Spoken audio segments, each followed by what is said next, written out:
Stars make every player on the team better. Michael Jordan, his ability to challenge himself, his natural ability physically of being able to play with such great energy, his intelligence, basketball intelligence, all of those things I think were remarkable. I enjoyed coaching Michael Jordan because he had a respect for coaches and he had a desire to play at a peak level, and he's willing to follow instructions without, wanting to over-dominate the game. Even as a young player, there were times in the fourth quarter where he would make up the difference in a ball game on his own. I had to bring Michael in my office and say, Michael, when's the last time someone who led the league in scoring won a championship? Thought about it a bit. He said, Rick Barry. I said, yeah, that's right, in the 70s. But it's very rare that person that wins scoring championship is also on a championship team. So one of the things we're going to do is we're going to move the ball around and we're going to take the spotlight off you all the time and involve the other players on your team. He said, oh, you're going to have that equal opportunity offense. Well, what's going to happen when the 24-second clock gets under 5 seconds? We'll coach the players how to get the ball to you in that particular time so you can activate the ball. Save that terrific scoring ability for the fourth quarter. He laughed and he accepted the responsibility. And the other thing that we did is we moved him from a guard to a forward position. We really wanted to win the series in Chicago, game 5, and we lost this game and we flew out to Utah to play the 6th game, and Michael said, we're going to end it tonight. You guys get ready for this ball game because we're not going 7. Going into the game, we kind of knew what we had to do to win the game. You had to play close, but come out and win the game in the last 5 minutes. The timeout that I did take with about 40-some seconds to go. That was the key, because knowing Jerry Sloan and having coached against him many times, I knew that if we could go down and score and make it a one-possession game, that he wouldn't call a timeout. We'll run the open. Dennis will, run a pick or set a pick or slip a pick, depending upon what Ostertag does. And Michael, you could double back on Malone if you have the ability. You saw the crowd rise behind that whole activity. You could see the anticipation that they had that this was a crucial moment.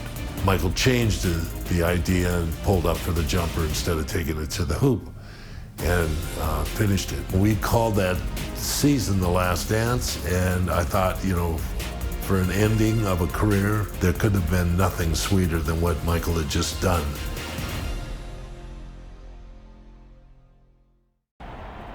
All right, fellas, let's get on the box quickly. Drew, to the last time, take a shot. What time is it? Game time! Move!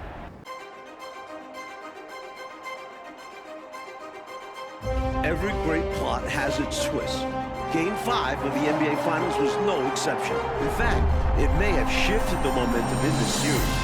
Michael Jordan was hitting the back of the rim all night. Meanwhile, Karl Malone finally found his rhythm, 39 points. And he had help, most notably from an unlikely source, forward Antoine Carr.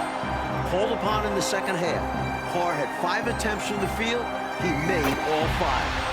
Chicago couldn't close it out at home, so we're back in Utah for Game 6, coming up next.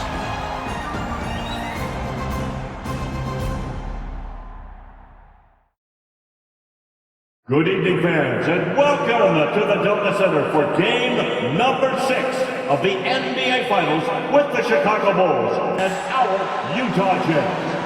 And now, introducing the starting lineup for the Chicago Bulls. Wearing number 13, the starting center at 7'2" from New Mexico, Luke Longley. On the guard line, number 9 at 6'6", from Miami of Ohio, Ron Harper. Wearing number 7, starting forward at 6'11" from Croatia, Toni Kukoc. Wearing number 33, starting forward at 6'7" from Central Arkansas, Scottie Pippen. And at guard, number 23 at 6'6" from North Carolina, Michael Jordan. The Bulls are coached by Phil Jackson.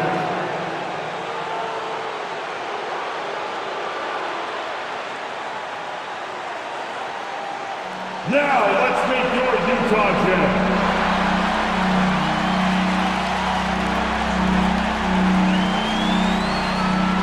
Starting forward number 3 at 6'7" from Long Beach State, Brian Russell.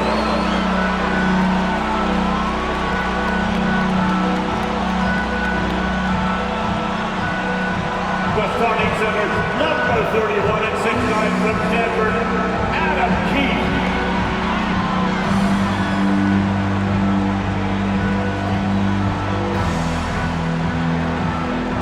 At guard number 14, at 6'4" from Iowa State, Jeff Hornacek.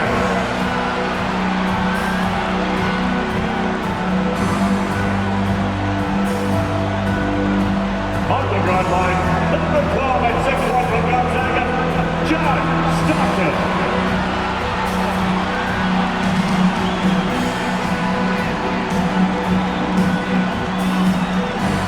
Starting at forward, number 32, at 6'9", from Louisiana Tech, the mailman, Karl Malone.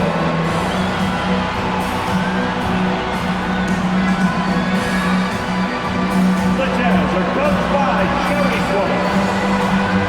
Ben Richard. Welcome everyone to Game 6 of the NBA Finals. I'm Kevin Harlan. With me, former NBA Coach of the Year Mike Fratello and former player Clark Kellogg. On our sideline tonight, reporter David Aldridge. Mike, the only reason this series was extended to Game 6 is because of Utah's adjustments in Game 5. The screen and roll is a big part of their offense. They went away from it. Instead, they posted Karl Malone, inserted Antoine Carr, who gave them another shooter, so when Pippen doubled, they could kick the ball to the open man. And for Chicago in Game 5, Tony Kukoc coming up big, Clark. He had 30 points, but Jordan and Pippen could not get it going. That's why we always talk about the importance of the team. It's rare that either guy, Pippen or Jordan, is off his game, let alone both of them at the same time. Jordan just couldn't find the range, and Pippen was ineffective against Hornacek in the low post. It was so surprising, but Hornacek did a great job. Yeah. On the floor for the Chicago Bulls, Luke Longley is at the 5. The forwards, Scottie Pippen and Tony Kukoc. And at the guard positions, Ron Harper and the great Michael Jordan. And so for the Utah Jazz, it's Adam Keefe and Karl Malone inside. Brian Russell at the 3 and also tasked with defending Michael Jordan. And the skilled backcourt of Jeff Hornacek and John Stockton. When you look... Here's Jordan. A beautiful reverse lead. That's played. And here's Jordan. He'll bring it up for the Bulls.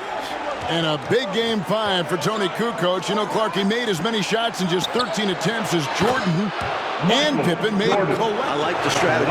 Make them shoot for it. And both of these teams have struggled with their three-point shooting throughout this series. And you know, Mike, in particular, the Jazz, I mean, they've been around 22% through the first 5 games during the regular season. Play like this is the Game 7 here. Oh, once again, you've mapped it out well, Clark.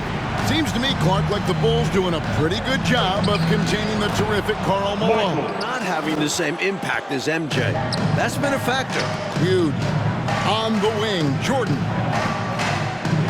Here's the 3. Good for the basket. Number 9. Outside, Jordan. Rodman with a screen on Russell. Here's Jordan. He feeds it to Rodman. Outside for Pippen. Here's Jordan. That falls nicely on the... You know, Clark, if anyone can do it, it's probably Michael Jordan.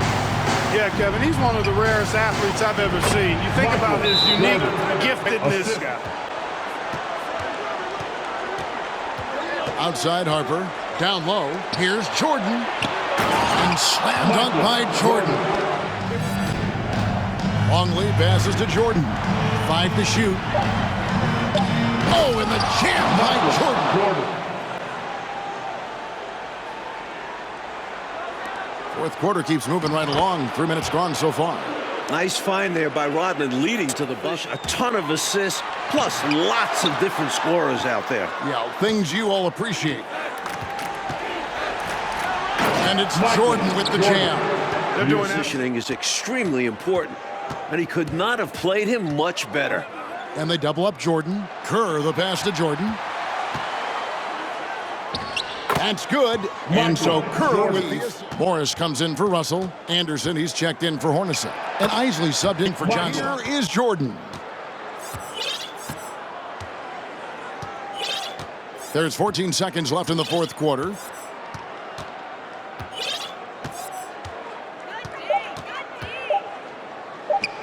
Again, Chicago. Giving up mid-range looks to a shooter like him, not going to help you get out of this hole. Yeah, time for a change because right now they're just getting beat up. And the Chicago Bulls win their 6th championship, completing a second feat. Without question, Mike, one of the greatest dynasties this league has ever seen. 6 championships in 8 seasons, a decade of dominance. The 90s have belonged to Michael Jordan and the Chicago Bulls. And this title run for the Bulls, arguably, Clark, their most difficult, with age and injuries and even some palace intrigue. But for the moment, merely jubilation. You covered it all there, Kevin. What a remarkable run. And now we'll just have to wait and see whether they decide to run it back one more time. This very well, though, could be the final chapter.